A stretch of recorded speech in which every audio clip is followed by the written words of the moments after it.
بسم اللہ الرحمن الرحیم نحمدہ و نصلی علی رسولہ الکریم۔ میرے محترم بھائیو بہنوں دوستو، السلام علیکم ورحمۃ اللہ۔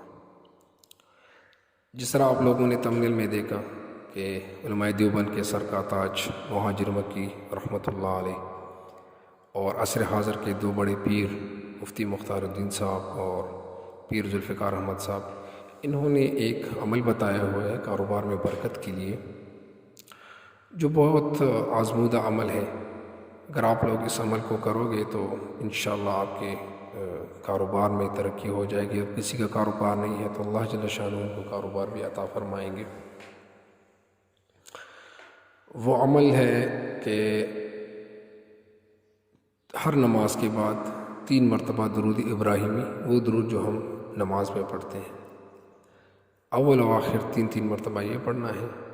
اور پھر قرآن مجید کی ایک آیت ہے، اعوذ باللہ من الشیطان الرجیم، بسم اللہ الرحمن الرحیم، اللہ لطیف بعبادہ یرزق من یشاء وہو القوی العزیز۔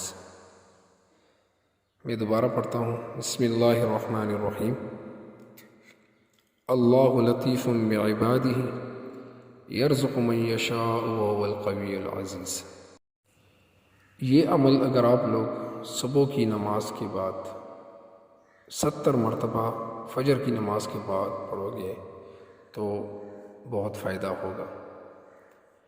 یہ مہاجر مکی رحمۃ اللہ علیہ نے فرمایا تھا کہ صبح کی نماز کے بعد 70 مرتبہ اس آیت کو پڑھنا ہے۔ تو انشاءاللہ جب آپ لوگ اس کو پڑھو گے تو اس کی جو برکات ہیں اور اس کے جو فوائد ہیں یہ آپ کو محسوس ہو جائیں گے۔ اللہ ہمیں اس پر عمل کرنے کی توفیق عطا فرمائے۔ السلام علیکم ورحمۃ اللہ۔